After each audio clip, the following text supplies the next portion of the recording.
ये बड़ा delicate cease fire हुआ है। एक स्टॉक टेकिंग और रिव्यू करने की जरूरत है मोदी सरकार को। आखिर भारत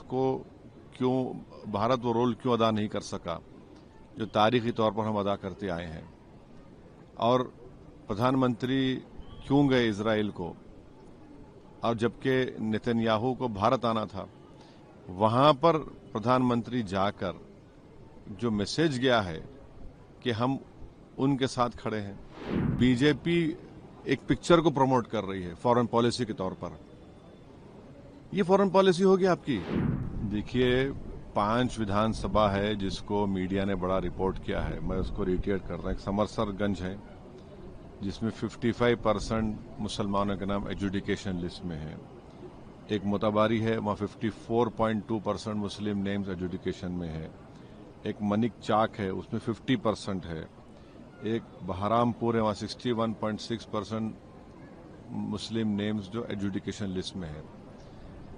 अब ये वोट ही नहीं डाल पाएंगे क्योंकि फॉरेनर्स ट्राइब्यूनल कब डिसीजन लेगा। तो हम ये उम्मीद करते हैं कि जल्द से जल्द ये फॉरेनर्स ट्राइब्यूनल बनाया जाए। बहुत से लोगों के नाम शामिल भी किए गए, मगर बहुत से लाखों लोग अभी बाहर है, लोग परेशान हैं, कोई लाइन में खड़ा है, कोई क्लू नहीं है किसी के पास। तो इसमें क्लैरिटी लाने की बेहद ज़रूरत है, और हम उम्मीद करते हैं कि election commission of India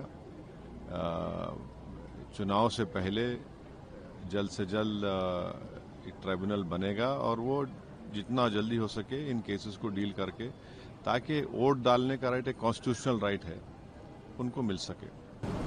sir, जो सीज फायर हुआ है ईरान और अमेरिका के बीच जो सीज फायर हुआ है, उसको कैसे आप देख रहे हैं? देखिए, ये बड़ा डेलिकेट सीज फायर हुआ है, और हमारा मानना यह है कि हालिया सालों में एक तो रशिया यूक्रेन का क्राइसिस हुआ, फिर इजराइल ने 7 अक्टूबर के बाद जेनोसाइड गाजा में किया, तीसरा ये इजराइल और यूएस ने मिलकर ईरान पर हमला किया। इन तीनों को आप देखेंगे तो भारत एक ग्लोबल साउथ की एक बहुत बड़ी आवाज़ है, और भारत हमेशा सबसे ताल्लुकात अच्छे रखकर भी जहां पर अमन की बात आती थी वो एक तारीखी रोल हमने अदा करते आए हैं। मगर मैं फिर से इस बात को दोहरा रहा हूं कि प्रधानमंत्री का इजराइल का दौरा, उसका टाइमिंग बहुत गलत था। और चौथी बात यह है कि ये आप देख लीजिए कि इनको रिव्यू करना पड़ेगा। हम तो हमेशा इम्पार्शल रहे, और हम में इतनी एबिलिटी थी कि हम दो ममालिक अगर जंग कर रहे तो उनको बिठाकर हम बात कराते थे बगैर किसी का साइड लिए। तो ये हमको लगता है कि नरेंद्र मोदी की सरकार को ये स्टॉक टेकिंग करना पड़ेगा, रिव्यू करना पड़ेगा कि आखिर क्या वजह है कि एक पड़ोसी मुल्क जहां से हमेशा हमको तंग किया जाता है, टेररिस्ट को भिजाकर डिस्टेबलाइज करने के लिए, तो ये बहुत ज़रूरी है कि ये देखें भाई, ये ईरान तो हमसे बड़ा करीब रहा है, ज़्यादा तो हमको तकलीफ हो रही है। स्ट्रेट ऑफ हॉर्मुज है, वहाँ से नहीं आ रहे हैं, गैस नहीं आ रहा हमारे पास।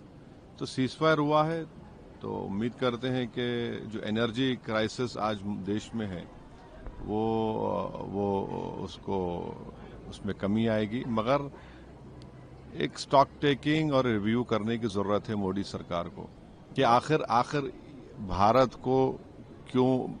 वो रोल क्यों अदा नहीं कर सका जो तारीखी तौर पर हम अदा करते आए हैं, और प्रधानमंत्री क्यों गए इजराइल को, और जबकि नेतन्याहू को भारत आना था, वहां पर प्रधानमंत्री जाकर जो मैसेज गया है कि हम उनके साथ खड़े हैं। फिर बाद में हमला हुआ, उसके 5 दिन के बाद हम लोग कंडोलेंस दिए। तो ये सब चीज़ों का उम्मीद करते कि ये सरकार इसका रिव्यू करेगी, स्टॉक टेकिंग करेगी, आखिर ये क्यों हो रहा है।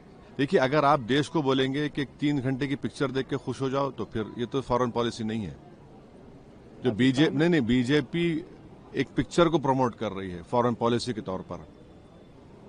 یہ فورن پالیسی ہوگی آپ کی، یہ آپ کی انٹرنل سیکیورٹی اور ایکسٹرنل تھریٹ کو روکنے کی پالیسی. پکچر دیکھو اور خوش ہو جاؤ.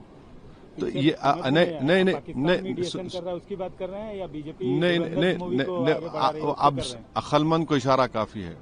میں یہ کہہ رہا ہوں کہ یہ رول بھارت کو ادا کرنا چاہیے تھا، اور اب وقت آ چکا ہے کہ ہم ہمارے اسٹریٹجک ریزروز جو ہے، اگر آپ ریزروز ملا لیے او ایم سی کے ساتھ ملائے تو 70 دن کے ہیں، مگر ہمارے پاس گیس کے ریزروز نہیں ہیں. ہم کو گیس کے ریزروز کریٹ کرنا پڑے گا. اگر کل پھر سے اسٹریٹ آف ہارموز بند ہو گیا، باب المندب بند ہو گیا، یا پھر کون سا ہے اسٹریٹ آف ملاکا بند ہو گیا، یا سوئس کنال بند ہو گیا، تم کیا کریں گے؟ اب یہ ہائی ٹائم ہے اس سرکار کو کہ وہ ان چیزوں کو سامنے رکھ کر فیوچر کی پلاننگ کرے. پاکستان جو میڈیشن کر رہا ہے اس سے آپ کو اعتراض ہے یا پالیسی؟ دیکھیے، بھارت پچھلے 75 سال سے ہماری یہ فارن پالیسی رہی ہے کہ ہمارے تعلقات سب سے اچھے رہتے ہیں، ہم سب کے ساتھ بات چیت کرتے ہیں. مگر وہ 70 سال کی پالیسی میں آج فرق آیا ہے، اور جب چینج آیا ہے تو اس کو پارلیمنٹ میں بحث ہونی چاہیے تھی. پارلیمنٹ میں بحث نہیں ہوئی ہے. ہم دنیا کے سامنے یہ دکھ رہا ہے کہ ہم اسرائیل کے ساتھ کھڑے ہیں. ایک ایگریسر ہے اسرائیل ایران کے اوپر، اور یہ ہم کو سمجھنا ہے کہ جس طریقے سے ایران نے وتھسٹوڈ کیا یو ایس اور اسرائیل کو، یہ تو ایک سائن ہے کہ ہم کو بھی کھڑے ہونا چاہیے ان کے سو کالڈ حرکتوں کو. اگر آپریشن سندور ہوا، کیوں ہم نے الاؤ کیا اس شخص کو اعلان کرنے کا، اناؤنس کرنے کا؟ کیوں ہم نے قبول کیا 2019 میں کہ آپ ایران سے، وینزویلا سے آئل مت خریدیے؟ کیوں ہم نے ایکسیپٹ کیا کہ 2025 میں ایران سے مت خریدیے؟ اب کیا ہو گیا؟ اب ہم ایران سے بھی تیل خریدنے والے ہیں، اب ہم کو گیس بھی چاہیے. تو یہ کنسسٹنسی ہونی چاہیے نا. سر، آپ باتوں میں مووی کا نام لیا کہ ایک مووی، نہیں میں آپ کو نہیں دیکھیے، نہیں سنیے. فارن پالیسی، انٹرنل سیکیورٹی 3 گھنٹے کا مذاق نہیں ہوتا ہے، سمجھے نا آپ. اگر کوئی ایسا سمجھ رہا ہے اس کو تو یہ ٹھیک نہیں ہے. یہ رول جو ہمارا پڑوسی ملک، جو ایک فیلڈ سٹیٹ ہے، یہ رول ہم کو ادا کرنا چاہیے تھا. ٹھیک ہے، سیز فائر ہوا، اب معصوم لوگوں کی موتیں کم ہوں گی، مگر ابھی بھی وقت ہے. ہم بی جے پی سرکار سے کہیں گے کہ لیبنان میں جنگ بندی کرائیے. آپ کھل کر بولیے، لیبنان میں جو اسرائیل کر رہا ہے غلط ہے. وہ آپ 20% ٹیریٹری پہ قبضہ کر لیا لیبنان کی. وہ اگر ہم خاموش بیٹھیں گے تو پھر اکسائی چین اور پی او کے کیسے واپس لیں گے ہم؟ یہ سوچنے کی ضرورت ہے.